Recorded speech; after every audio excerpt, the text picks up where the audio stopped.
Hi everyone, it's Brett. On February 13th, 2019, a Nintendo Direct was streaming and I was watching it live. The first game revealed was Super Mario Maker 2.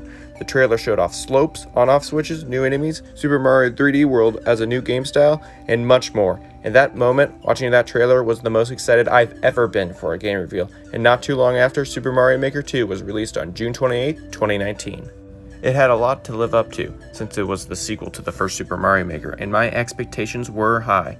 Of course, the first Super Mario Maker didn't have this guy as a playable character, but the sequel does. So yeah, I think Super Mario Maker 2 succeeded expectations for me. But how else did the game succeed expectations for me? Well, I'm going to go over that and talk about what makes Super Mario Maker 2 so great. I'll start off by talking about the level editing side of the game. There has been lots of new things added. Slopes are absolutely magical. The way you can slide down them is super fun and makes levels look really clean. The on-off switches are easily one of the best things added due to how much versatility they have. They really expand what you can make in levels. I loved using them in my levels. Different colored pipes are such a simple thing that is a super nice option to have too. The amount of level themes added is great as well. Snow, jungle, sky, and desert, there's so many more to choose from, and the new level themes have new music to go with them. The jungle has water and the castle has lava, and these two level themes allow you to raise or lower these elements, or have them go up and down repeatedly, which is a great touch. Levels can also be made vertically, which allows for long periods of free falling. The Angry Sun is a really weird addition, but a neat one nonetheless, especially because you can turn it into a moon. That's pretty fun. On the topic of moons, you usually see them during night. Good thing there is a nighttime mode for every theme. And whenever themes are in night mode, they get a little crazy. Upside down cave, everything is slippy, low gravity, and a whole bunch of other wild things. Snake blocks are a thing. Very fun. Icicles are also a thing now, and are cool because they can serve as an obstacle as well as a platform. The claw is a great addition because of how you can swing on it, and also because it can pick up enemies. The Seesaw is super impressive because it happens to have some interesting physics that allows it to tell what is heavier, whether it's enemies, objects, or the player. There are some new enemies that are not the Angry Sun included in the game as well, like Goombrat, which is basically just a Goomba who won't walk off a ledge.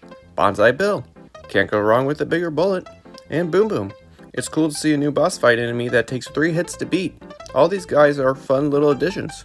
The free updates for the game included more enemies, those being Pokies, which are kind of like a living cactus. Spikes, which I think gets overshadowed by the spiky ball they throw because it can roll on the ground, and if you like that, you can just use Spike's ball and not him if you want.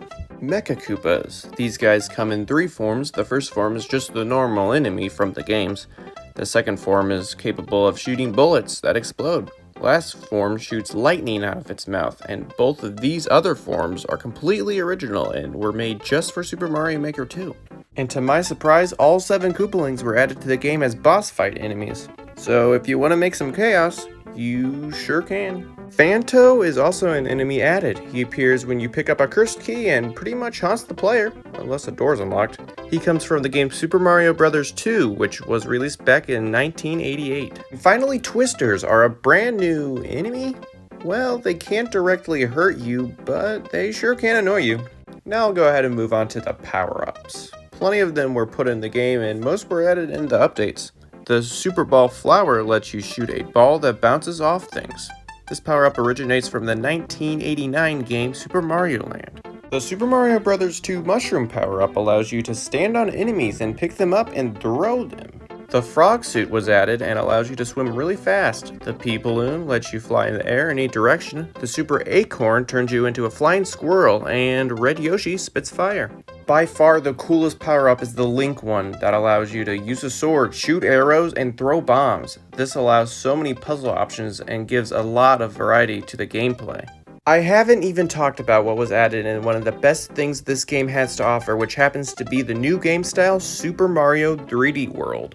This is so cool because there was never an official 2D Mario game using this style before. It was just ripped right out of the Super Mario 3D World game. The fact that Nintendo made Super Mario 3D World in 2D just for Super Mario Maker 2 is mind-blowing, and it is so pleasing to look at. The clear pipes that are exclusive for this style are definitely a highlight. They are so satisfying to go through.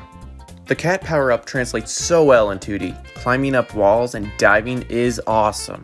And the boomerang power-up that came in one of the updates lets you throw a boomerang, which is super fun to use. And there is a hammer power-up that lets you hammer things and make boxes out of thin air. It doesn't get much cooler than this. There were also 5 different types of hat-like power-ups included in one of the updates. I can be a POW block, Goomba, or question how exactly Mario is able to see out of these things. There also happens to be bouncy mushrooms and speed booster things that are pretty neat inclusions. Warp boxes and exclamation blocks exist too, and they do their jobs well. There are also so many enemies included that were in the original Super Mario 3D World game, like Cat Bowser, and even some other stuff that never appeared in the original game too. Overall, Super Mario 3D World is such an awesome addition. All that stuff was added for the level editor in Super Mario Maker 2, and there was already so much stuff the first Super Mario Maker level editor had. This kind of stuff is one of the main reasons Super Mario Maker 2 is great. Of course, one of the biggest things added in the updates has to be the World Maker. You are able to put together multiple levels you've made into one world.